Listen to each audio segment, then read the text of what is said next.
Hello there, I'm Guildmaster Dan, and welcome to the Fourth Wall. There's something I've come to realize about Dungeons & Dragons over my course of being a game master, is that adventurers, taverns, and bandits sure are a lot like cowboys, saloons, and outlaws. So today, I think we're going to go ahead and talk about role-playing in the Old West.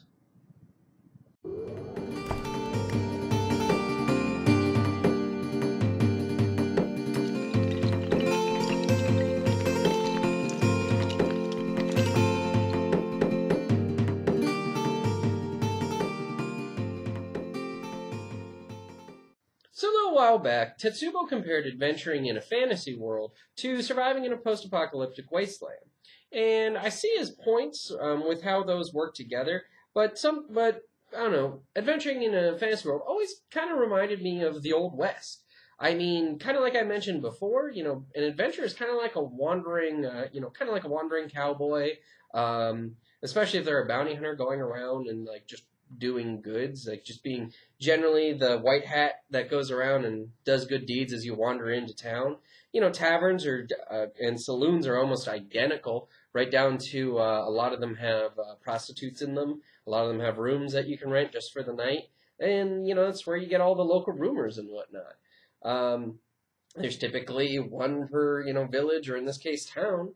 That's another thing. Towns are spread wide apart. The roads are very dangerous, often plagued by bandits, or in the Old West case, outlaws. I guess you could call those bandit too, but that's exactly my point. They're so close together. They're so similar. I mean, right down to if it's not lawless, law is upheld by just a sheriff and possibly his deputies, or head of the guard and his guardsmen for the town. Towns are run by mayors, and really that's the only semblance of law there is. I mean, you have farmers, you have ranchers, and there's even a comparison to be made between in the tribal aspect of when it comes to encounters out on the road. Naturally, in the fantasy setting, you have greenskins, you have orcs and goblinoids and stuff. And in the Old West, you have the Native Americans, you have the Indians. Now, granted, the cool thing about about that case is Native Americans tend to make a lot better characters because instead of being brutish and dumb, they're very spiritual and a heck of a lot smarter than orcs. So you can just generally get better stories out of that, which is a big plus for the Old West anyway. But the point is, they're very similar. And because of that, there are some cool advantages you get out of that when you want to run that sort of setting. The same sort of stories that work in, a fantasy adventure, work in the Old West. I mean, granted, I'm not talking magical related, there's an evil wizard over there, but more along the lines of, say, bandits have been, harassing this town, have been extorting it for money. Well, that works the exact same way with outlaws in towns in the Old West. You have a crooked lord that's overtaxing the people. Okay, your governor is running your state into the ground because he's busy selling it to tycoons from out east. But when it comes to magic, you can get that too in the Old West. Actually, what I found is that a lot of people who like to role-play in the Old West out there like playing in a weird West setting. Meaning, you have your saloons and your outlaws and your sheriff and all that fun stuff. But then you also have, vampires and werewolves and shamanistic magic and undead and jackalopes. I don't know. You have all that fun supernatural stuff there, too, on top of the Old West. Because it fits very well.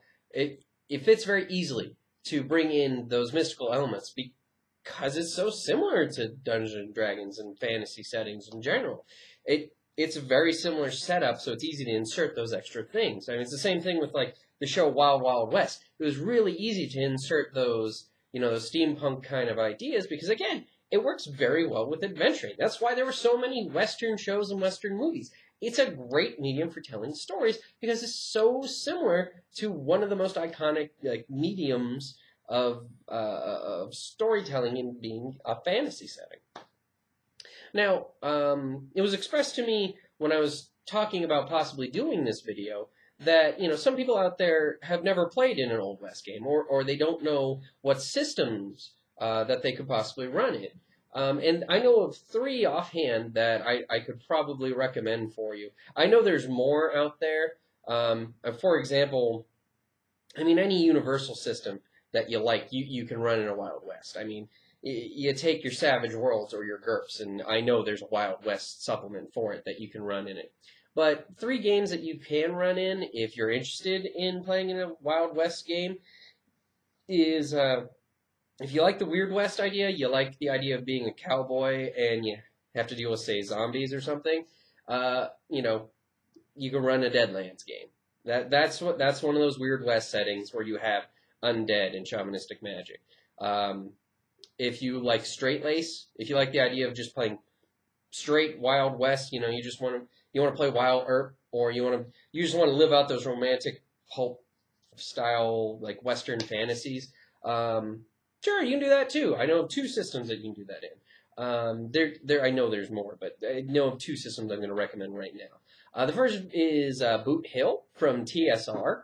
That's an old one, but it's a classic. It's very basic. It uses a percentile system, and it's easy to pick up and play. Has a bit of another issue, but I'll come back to that. Another system you can play that's more modern, or at least came out more recently, is you can play Aces and Eights. That's another good, like, just solid Western game, and it has a real interesting, like, gun wheel that they call it, utilizing the numbers of playing cards, which kind of themes it pretty well with all the gambling and whatnot. But point is, there are games out there that you can play. I mean, you take your universal systems, or you can play one of those. The thing I would recommend for you, though, if you're just looking to play or run those, is be very aware, because Wild West systems tend to be very lethal. In fact, they're pretty renowned for being lethal. But beyond just picking your system, when it comes to telling stories in your Old West, there's naturally different themes from the fantasy. Even though they're very similar, there's certain things that carry through that are unique to that setting. And when you are, crafting stories or making your setting for your players to run in, something that you want to keep in mind is that the Old West is all about conquering an untamed land. And by what I mean by that is, at that time period, or at least in the romances about that time period, you have, the Old West, which is the American frontier. It is untamed land being settled by the hardy. And, back east, you have, essentially, you have the Industrial Revolution. You have, businesses booming. This is the time of the tycoons, the really powerful, businessmen that are running oil and railroads and steel mills. This is the time of, industrial progress and bringing the civilized world to this untamed land. And you find that in Wild West stories. The big villains in Wild West stories are, if they're not bandit leaders or outlaw leaders, they're typically, business tycoons.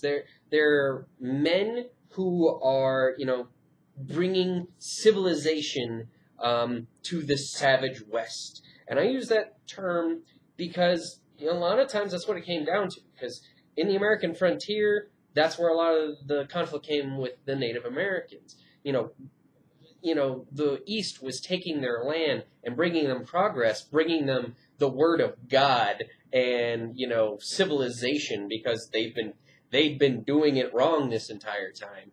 And, that's something unique to this setting. You can get that in a fantasy setting, especially if you're dealing with, say, colonies of a kingdom elsewhere.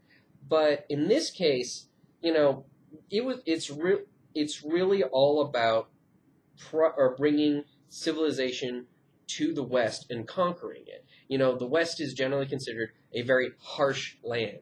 The creatures are deadly. It's practically lawless out there. There's lots of outlaws. The Native savages, are bloodthirsty and untamed.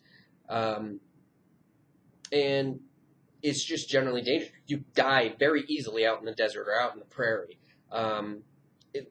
it's just very deadly and dangerous out there. So it's very easy for the settlers coming in to think that this land needs to be tamed. It needs to be broken like a horse. It, bringing in the railroad and bringing in big business is the future of this land. And, there's an inherent conflict there because it's a tragedy.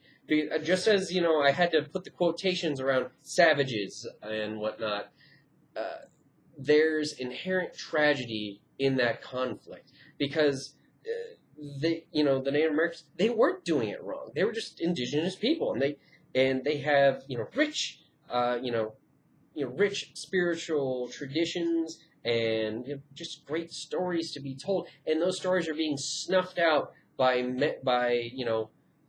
greedy or at least short-sighted men. And, there's inherent conflict there. And then you add in the fact that, the biggest form of law is a sheriff or the cavalry, which are all far spread out. And, really, it's a land where it is what you make of it. And, and a lot of the times, the only law that you have is the gun on your side. So it's a very rough place to live, but it's ripe for adventures and ripe for stories and very cool setting to run in. But when you're building your stories and building your settings, keep that in mind. Keep that in mind that the rich and the powerful from the East, or at least those who are influenced by the East, they're the ones that are trying to tame this land. Your big villain. If you look at the classic stories of Westerns, you're looking at, bringing the railroad in, taking the oil, tapping those, or essentially reaping those untapped resources and bringing in big business and, throwing out anyone who gets in your way. Or you're looking at ranchers going to war because, they're trying to grow. They're trying to start themselves up like a cattle empire, and they're not going to have other ranchers get in their way. Or you look at outlaws. What are outlaws doing? There's no law. Like all it is, there's no law out here. The only law out here, we can easily kill. So there's no reason not to seize power and seize exactly what we want.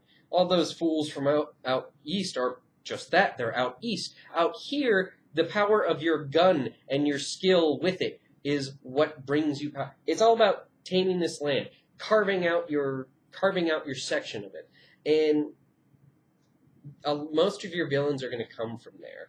And your heroes are typically the ones that they're just coping with it. Or, if they're really altruistic, if they're lawful good, if you will, they're trying to tame those who would otherwise spoil it. You have your good-hearted sheriff that, sure, maybe he's trying to tame this land, but all he's trying to do is he's trying to bring law and order to a land or to a people that is otherwise besieged by, those who would take what they have just because they can. Or you have speaking of the Indians, you have one of your Indians who is trying to preserve, the beauty and the traditions of their land that, these greedy white men are trying to take from them. There's a lot of cool stories there, and you can really tap into those. And you can really tap into those so long as you keep in mind that it's all about, the huge conflict is all about taming this savage land. And the fact that it's not actually savage, it's just lacking white men. So even though you might be used to running a fantasy world or a post-apocalyptic wasteland, and the Wild West is a similar setting, so it has stand-ins that you can easily incorporate stories from either of those settings, and they'll work pretty well here. What I'm really getting at is you want to keep, when you're building those stories or the setting that those stories take place in, you want to keep in mind that core theme of the Wild West, and that it's a harsh land that they're trying to tame. It's a frontier more than anything else, and that theme just is all the way up from bottom to top, all the way down from the lowliest, like, rancher, all the way up to, the business tycoon who's trying to bring civilization. Keep that in mind, and it'll help give you the right flavor to your stories. And, if you still like running with magic and stuff, you can bring that in too, because like we said before, Weird West works just fine. But it's a rich setting for historical games too, and I highly recommend that. Historical and pulp games work great in the Old West, because there's lots of stuff to pull from, lots of stories to be told out here. Now, that being said, granted, it's a pretty large topic to tackle, an entire genre. But, maybe there was something that I didn't talk about that you like to address when it comes to, role-playing in the Old West. By all means, if you had a suggestion or something else that you want to talk about, or if you disagreed with something I had to say, please feel free to leave a comment below. Please like, share, and subscribe so we can keep the conversation going. And as always, thank you for watching, and we'll see you next time.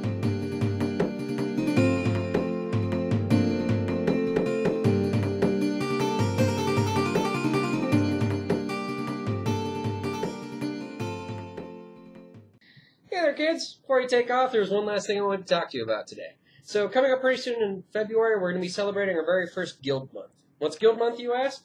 Well, pretty much it's my arbitrary excuse to give you more content. You're going to have your normal weekly episodes, but on top of that, you're going to be getting more Let's Plays and some special features that cover topics that don't really fit into my normal episode structure.